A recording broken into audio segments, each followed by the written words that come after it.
Our nature ಲೈಫಿಗೆ welcome. ಇವತ್ತು ನಾನು ನಿಮ್ಮ ಹತ್ತಿರ ಹಂಚಿಕೊಳ್ಳಲು ಬಂದಿರೋ ವಿಷಯ ಹಳದಿಯ ಬಗ್ಗೆ. ಪ್ರತಿಯೊಬ್ಬರ ಮನೆಯ ಅಡುಗೆ ಮನೆಯಲ್ಲಿ ಸಿಗುವಂಥ ಸಾಮಗ್ರಿ ಅಂದರೆ ಹಳದಿ. ಹಳದಿಯ ಪ್ರಾಮುಖ್ಯತೆಯನ್ನು ನಾವು ತಿಳಿದುಕೊಳ್ಳುವ.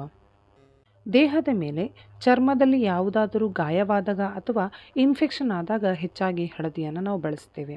ಅದು ಎಲ್ರಿಗೂ ಗೊತ್ತಿರುವಂಥ ವಿಷಯ. ಹಾಗೆಯೇ ದೇಹದ ಒಳಗಡೆ ಯಾವ ರೀತಿಯ ಕೆಲಸ ಮಾಡ್ತದೆ ಅನ್ನೋದನ್ನು ತಿಳಿದುಕೊಳ್ಳುವ. ಹಳದಿಯು ನಮ್ಮ ದೇಹದ ಒಳಗೆ ಕ್ಯಾನ್ಸರ್ ಇದ್ದಾಗ ಕ್ಯಾನ್ಸರಿಗೆ ರಾಮಬಾಣದಂತೆ ಕೆಲಸ ಮಾಡ್ತದೆ ಮತ್ತು ರಕ್ತ ಶುದ್ಧೀಕರಣಕ್ಕೆ ತುಂಬಾ ಉಪಯೋಗಕಾರಿಯಾಗಿ ಕೆಲಸ ಮಾಡ್ತದೆ. ಮೂಳೆ ಸವೆತಕ್ಕೆ ಅಥವಾ ನಮ್ಮ ಕೈಕಾಲು ಜಗಿತ ಅಥವಾ ಮೈಕೈ ನೋವು ಇದ್ದಾಗ ಹಳದಿಯನ್ನು ಸೇವಿಸುವುದರಿಂದ ತುಂಬಾ ಉಪಯೋಗಕಾರಿಯಾಗಿದೆ. ಕೈಕಾಲು ನೋವು, ಮಂಡಿ ನೋವು ಅಥವಾ ಕಾಲು ಪಾದ ಅಥವಾ ಹೊಟ್ಟೆ ಉರಿ, ಅಜೀರ್ಣದ ಸಮಸ್ಯೆ ಇದ್ದಾಗ ಹಳದಿಯನ್ನು ಸೇವಿಸಿ. ತುಂಬಾ ಉಪಯೋಗಕಾರಿಯಾಗುವಂತಹ ಔಷಧಿ ಅಂತ ಹೇಳಿದರೆ ಹಳದಿ. ಹಾಗೂ ಚರ್ಮದ ಕಾಂತಿಯನ್ನು ಸಹ ಅಭಿವೃದ್ಧಿ ಮಾಡುತ್ತೆ.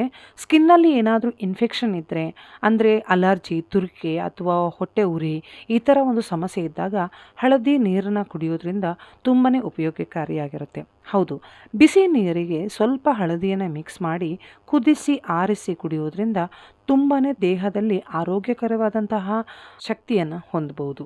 ಹೌದು, ನಾವು ಆರೋಗ್ಯವಾಗಿರಬೇಕು ಅಂತ ಹೇಳಿದರೆ ನಮ್ಮ ದೇಹದಲ್ಲಿರುವಂತಹ ಕ್ರಿಮಿ ಕೀಟಗಳನ್ನು ದೂರ ಮಾಡಬೇಕು. ಆದ ಕಾರಣದಿಂದಾಗಿ ಹಳದಿ ನೀರು ಅಥವಾ ಹಳದಿ ಹಾಲನ್ನು ಪ್ರತಿದಿನ ಉಪಯೋಗಿಸಿ. ನಮ್ಮ ಆರೋಗ್ಯ ನಮ್ಮ ಆಯುಷು. ಯಾರೆಲ್ಲ ನನ್ನ ಚಾನಲ್ನ ಸಬ್ಸ್ಕ್ರೈಬ್ ಮಾಡಿಲ್ಲ ಅವ್ರು ಸಬ್ಸ್ಕ್ರೈಬ್ ಮಾಡ್ಕೊಳ್ಳಿ, ಬೆಲ್ ಬಟನ್ನ ಪ್ರೆಸ್ ಮಾಡಿ. ಅದರಿಂದ ನಾನು ಮಾಡುವಂಥ ಪ್ರತಿಯೊಂದು ವಿಡಿಯೋ ನಿಮಗೆ ಸಿಗುತ್ತೆ. ಇಷ್ಟ ಆದರೆ ಲೈಕ್ ಮಾಡಿ. ಇದ್ರ ಬಗ್ಗೆ ಏನಾದರೂ ಹೇಳಬೇಕು ಅಂತ ಹೇಳಿದ್ರೆ ಕಮೆಂಟ್ ಮಾಡಿ. ನಿಮ್ಮವರಿಗೂ ಸಹ ಶೇರ್ ಮಾಡಿ. ಸಂಪೂರ್ಣ ವಿಡಿಯೋ ನೋಡಿದ್ದಕ್ಕಾಗಿ ಧನ್ಯವಾದ.